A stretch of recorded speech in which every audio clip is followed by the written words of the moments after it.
Mais uma vez, Deus me traz até você com a bendita palavra dele. Eu estou aqui sendo apenas um vaso para transmitir a palavra dele ao seu coração. Sempre peço que ele me conceda a graça, a sabedoria, a unção, para que não tenhamos simplesmente mais um programa de televisão, mas é com muito temor e uma responsabilidade tão grande trazer a palavra de Deus ao seu coração.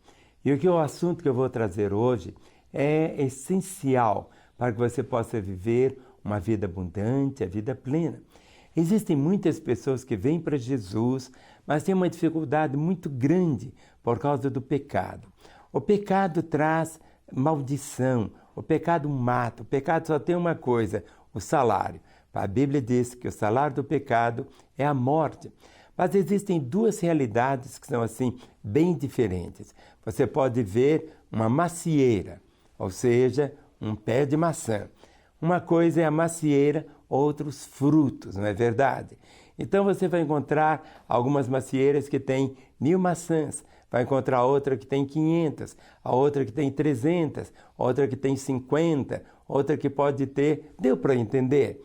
Então o que define a macieira não é a quantidade de frutos que ela produz, é a natureza que ela possui. Ela é macieira. Ela não vai conseguir produzir outro fruto a não ser o quê? Maçãs. Ela, por mais esforço que ela possa fazer, ela nunca vai produzir laranja ou jabuticaba. Não, a macieira só produz maçã.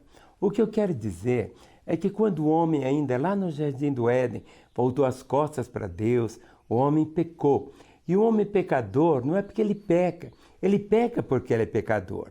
Eu vou repetir, o homem é pecador não é porque ele peca porque ele é pecador. A macieira produz maçãs não para ser macieira, ela produz maçãs por quê? Porque ela é macieira, ela não pode produzir outro fruto. É verdade que a quantidade de frutos não vai determinar a essência daquela árvore. Muitas árvores são bem iguaizinhas, mas a quantidade de frutos é diferente. Mas agora, o que fazer então? O que Jesus Cristo veio fazer foi exatamente não arrancar os frutos.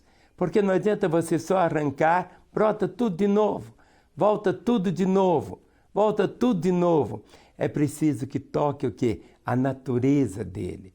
A natureza dele é que vai ser mudada, vai ser transformada. Você pode tomar uma laranjeira que produz só frutos amargos, aquelas laranjas assim tão ruins, mas se você cortar o tronco daquela laranjeira e enxertar nela um ramo de laranja bem docinha, sabe o que esse ramo vai produzir agora? Laranjas doces. Na conversão não é uma mudança de religião. Quando a pessoa diz, Jesus entra na minha vida, ele entra na nossa vida e Cristo vive em mim. O apóstolo Paulo nos ensinou a proclamar essa verdade. Ele dizia, olha, não sou eu mais quem vivo, mas é Cristo que vive em mim. Por isso que quando uma pessoa converte, vem para Jesus, entrega a vida a Jesus, ela tem um recomeço. Jesus Cristo passa a morar na vida dela. Por isso que no Apocalipse diz assim, Jesus falando, eis que estou à porta e bato. Se alguém ouvir a minha voz e abrir a porta, eu entrarei. É esta a realidade. Jesus entra. E outros frutos vão ser produzidos agora. Frutos que ele antes não produzia. A verdade, a pureza, a integridade, o amor, a fidelidade, a mansidão, o domínio próprio. Ou seja, tão naturais. Isso vem não pelo esforço, mas você pode viver uma vida tão bonita. Eu lembro que uma das evidências tão grandes da minha conversão, porque antes de converter eu era muito mentiroso, muito. Eu tinha 16 anos quando eu converti, mas a minha vida mudou. Naquele exato momento, quando eu disse, Jesus, entra na minha vida, ele entrou, mudou. E agora os frutos são outros. Antes eu mentia, agora eu ando na verdade. Por isso que é tão importante você ter esta compreensão.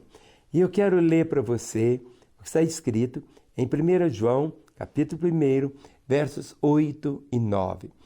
esses versos dizem assim: se dissermos que não temos pecado nenhum, a nós mesmos nos enganamos e a verdade não está em nós.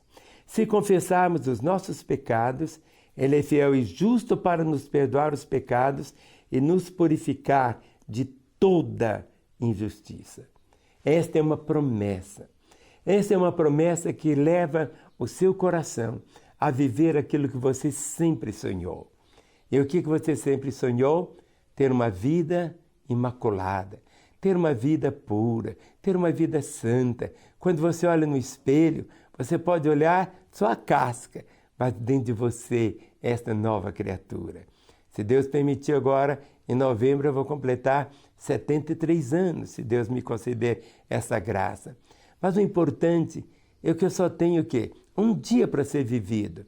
Eu procuro viver cada dia tão intensamente, amando, servindo, ajudando, orando, chorando junto. Ou seja, a vida tem propósito. Mas é importante que você possa fazer aquela oração sempre dizendo: sonda-me, ó Deus, sonda-me. Vê se há realmente em mim algum caminho mau, alguma coisa que está entristecendo o teu espírito. E logo o que você deve fazer? Confessar, restaurar, perdoar e viver. Quantos casamentos acabam? O copo entorna, não é a última gota. O que entorna o copo é o que é? A primeira gota. Ficou 1, 2, 3, milhares de gotas e um dia entornou. Talvez você esteja com um casamento assim tão complicado, mas a questão é essa, é resolver. Porque para Deus todas as coisas são possíveis, mas Ele deu a você uma coisa chamada vontade.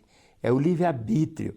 Livre-arbítrio, os teólogos falam o que é. É a sua liberdade para fazer as escolhas. Mas se você tem liberdade para fazer as escolhas, você tem a liberdade também de ser punido pelas escolhas erradas que você tem feito. Mas agora, compreenda isso, que na nossa caminhada, pelo fato de ser tão simples, não carrega um fardo tão grande. Jesus Cristo olhava para as pessoas da sua época e houve um momento quando ele disse assim: vinde a mim, todos vós que estáis cansados, sobrecarregados, e eu vos aliviarei. Tomai sobre vós o meu jugo, aprendei de mim, que sou manso e humilde de coração, e achareis descanso para as vossas almas. Então, Jesus era tão simples, e Ele deseja que você o acompanhe, que você possa continuar experimentando essa realidade. Aí você pode dizer: mas pastor, eu não sou da sua religião. Eu não estou aqui falando de religião com você. Eu estou falando com você da palavra de Deus, a Bíblia Sagrada. Ah, tem Bíblia crente, Bíblia católica. Não tem, a Bíblia é a Bíblia. Tome a palavra de Deus. Por isso que está escrito assim: examinai as Escrituras, porque vós julgais ter nelas a vida eterna, e são elas que de mim testificam. Quando você vai numa igreja, se lá o pastor não tem Bíblia, alguma coisa está errada. Não significa que tem que ter a Bíblia igual a minha de papel. Pode estar no telefone, no iPad, pode estar lá no painel lá na frente, mas tem que pregar a Bíblia. E tem que pregar que durante a nossa vida aqui, o nosso destino final não é ter aqui todo o sucesso aqui na terra, não é isso. E também não é para você viver aqui uma vida miserável, não. Ao contrário, Jesus, o prazer dele é ver seus filhos sorrindo, é ver os seus filhos vivendo uma vida abundante, é os seus filhos satisfeitos. Sabe, não adianta você querer dormir em 2 camas ao mesmo tempo, não adianta você dirigir 2 carros ao mesmo tempo, compreende? Não adianta você vestir 4 paletós ao mesmo tempo, fica ridículo. Então a vida ela é simples demais, simples demais. Então quando você vive assim, é tão diferente. Eu tenho filhos, 3 filhos. Nunca passou na minha cabeça: eu vou trabalhar para deixar uma casa para cada um dos meus filhos. Não, cada um deles tem uma casa hoje que eles trabalharam, conquistaram. Entende? Não é isso. O legado que você vai deixar para a sua posteridade é exatamente o seu testemunho, o seu bom nome, porque a Bíblia diz que mais vale o bom nome do que as muitas riquezas. Então, quando você guarda isso aqui, mas se confessarmos E esse confessar significa não você ir confessar para um outro homem. Então nós, na Bíblia, não temos que ficar confessando assim os pecados nossos para outras pessoas. Você está aí, Jesus está aí, mais perto de você do que a minha imagem na tela. E você pode abrir o seu coração e falar com Ele. Ele não vai falar para você nem uma hora. Eu estou surpreso com o que você está falando comigo. Ele já sabia. Confessar significa falar a mesma coisa, que ele já sabe. Mas quando você confessa, e a Bíblia tem uma promessa que diz, aquele que confessa os seus pecados e deixa, alcançará misericórdia. Eu sei que você não é um masoquista que quer sofrer. Toda pessoa, todo ser humano deseja uma coisa, deseja felicidade, deseja paz, deseja ter sucesso em tantas áreas. Mas o que ele adianta ganhar o mundo inteiro se ele vier a perder a sua alma? Foi o que Jesus Cristo falou. Houve um moço que tinha tantas coisas e Jesus diz, você é um louco. Como? Um louco babando? Não. Era um louco que tudo que tinha era só dinheiro. Tudo que ele tinha era só dinheiro. E Jesus fala, você é um louco. O que adianta eu ganhar o mundo inteiro e perder a sua alma? É como se você tirasse uma gotinha da água do oceano. Uma gotinha. Isso é a nossa vida, uma gotinha. Agora pense na eternidade. A eternidade não é simplesmente uma quantidade de vidas, é uma qualidade de vida. E a eternidade começa aqui. E você precisa começar a experimentar o céu aqui, essa comunhão, esse relacionamento com Ele. Tudo que conta é isso. E nós queremos tanto ajudar você. Nossos telefones vão aparecer agora. Queremos falar com você, não. Você não vai ligar por uma máquina. Você não vai ligar simplesmente para um telefone que já tem uma mensagem pronta. Nada disso. Queremos ouvir você. Às 24 horas você pode telefonar, pode ligar para o telefone da paz. Nós fazemos plantão às 24 horas. Pessoas não apenas só do Brasil, de outros tantos países ligam, muitas vezes chorando, outras vezes pulando de tanta alegria, de tantas vitórias, mas outros naqueles momentos que não tem com ninguém para falar. Mas eu posso ir para o psicólogo? Pode, não é pecado, nem errado.